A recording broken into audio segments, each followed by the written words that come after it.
ابوبکر صدیق رضی اللہ تعالیٰ عنہ کا ایک غلام تھا.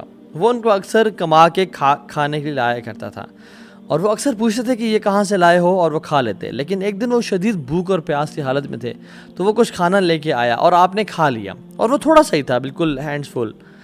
تو جب کھا لیا تو اس نے کہا کہ آپ نے آج مجھ سے پوچھا نہیں کہ کھانا میں نے کہاں سے لے کے آیا. تو انہوں نے کہا بتاؤ کہاں سے لے کے آئے ہو کھانا. تو کہتے ہیں کہ وہ جو غلام تھا وہ کہتا ہے کہ جب میں کافر تھا، جب میں مسلمان نہیں تھا تو میں کہانت کیا کرتا تھا، ٹھیک ہے، and I was not good at it. لیکن ایک بندہ ایک بیوقوف میرے ہاتھ چڑھ گیا اور میں نے اس کو فیوچر کے بارے میں سی خبریں بتا دیں اور میں نے اس کو چیٹ کر دیا، اینڈ ہی واز امپریسڈ.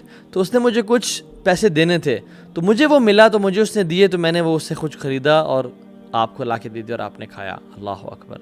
اور ابوبکر صدیق جو کہ حلال اور حرام کا اتنا خیال رکھنے والے کہتے ہیں اف لک، تم پہ تف ہو، تم پہ افسوس ہو، تم نے مجھے کیا کھلایا، تم نے مجھے قتل کر دیا، یعنی میں نے جو کھانا کھا لیا.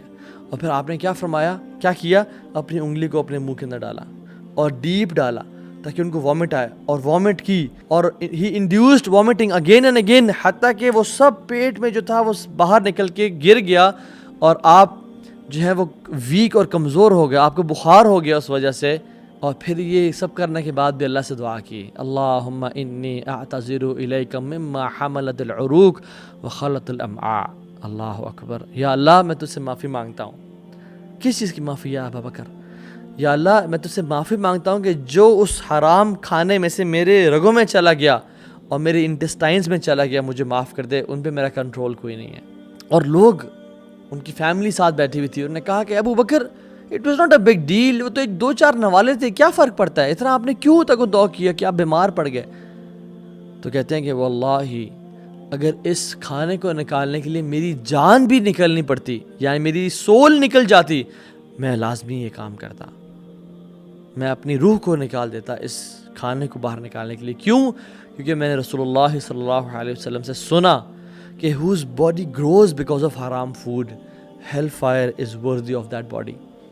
جس بندے کا جو پرورش ہے، نشو و نما ہے، اس کے کچھ بال، کچھ سکن حرام کھانے سے اگتی ہے اور بڑی ہوتی ہے، تو اس باڈی کا جو حق ہے نا وہ نار پہ ہے، یعنی نار کا جو حق ہے اس باڈی پہ ہے اور وہ اس کو کھائے گی. کیونکہ آئی سی پیپل نیک، نمازی، داڑھی رکھی ہوئی ہے، 5 ٹخنوں سے اوپر ہے، خواتین عبایا پہنا ہوا ہے، ماشاء اللہ منڈے اور تھرسڈے کے روزے رکھنے، اللہ کا ذکر، تہجد کی نماز، لیکن جب بات آتی ہے کمانے کی اور اپنے پیٹ میں وہ لقمہ ڈالنے کی تو پھر وہ حرام جا رہا ہے.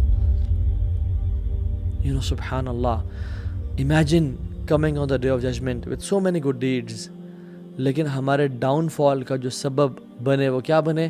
کچھ مال جو ہم نے کمایا وہ ڈاؤٹ فل تھا، وہ جو منہ میں ڈالا وہ شک والا تھا، جو ہم نے پہنا وہ اس میں شک تھا کہ حلال ہے یا حرام ہے، جو گاڑی چلائی اس میں شک کہ حلال ہے یا حرام ہے. So be cautious regarding the rupee and the dinar and the dirham and the dollar. اپنے ٹیچر بن جائیں، اپنے ایگزامینر بن جائیں کہ میں کس لیول پہ ہوں. جو شخص یہ کرتا ہے جس میں یہ انڈیکیٹرز ہیں، واللہ انشاءاللہ تعالی his ایمان is complete and he is preparing for the آخرہ انشاءاللہ تعالی.